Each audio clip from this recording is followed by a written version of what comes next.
Salut, c'est Edith chez Quête acceptée pour le défi RPG-ED jour 7. Comment les maîtres de jeu peuvent rendre les enjeux plus importants.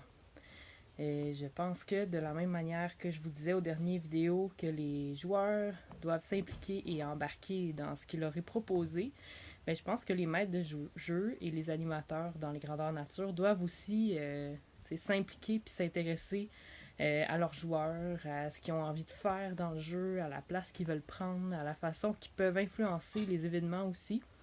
Euh, j'ai déjà fait un grandeur nature où je me suis senti simplement comme un figurant dans un scénario qui était tout décidé d'avance, puis dans lequel je pouvais pas avoir d'impact. Je demande pas d'être le maître du monde demain, là, mais tu sais, au moins que, que tout soit pas déjà placé d'avance, puis que les joueurs peuvent faire une différence dans ce qui se passe. Euh, puis c'est ça, c'était pas un GM que j'ai aimé, puis j'ai pas eu envie de retourner.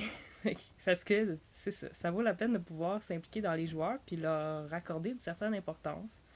Des fois, ils peuvent vous amener à des endroits où vous n'aviez pas pensé. D'ailleurs, je pourrais demander un moment de silence pour tous les donjons perdus que les joueurs n'ont jamais rentrés parce que c'était beaucoup plus important de sauver une jeune fille en détresse ou de se faire ami avec un NPC pas rapport. Mais, tu sais, au bout du compte, c'est le plaisir des joueurs puis aussi celui du maître du jeu. Fait que quand on construit un univers, je pense que ça vaut la peine de laisser beaucoup d'espace, puis de laisser des scénarios alternatifs, puis même de se permettre de complètement changer un scénario selon ce qui va arriver, selon ce que les joueurs vont décider. Parce que c'est ce qui fait que pour le maître du jeu aussi, c'est intéressant de voir où est-ce que son histoire va mener, puis qu'est-ce qui va arriver plus tard. Puis dans le fond, au bout du compte, c'est un jeu, puis c'est ça qui est le fun, puis on a déjà assez encarcané dans nos vies, ça vaut pas la peine de s'encarcaner aussi dans le jeu. Et voilà, c'était ça pour aujourd'hui.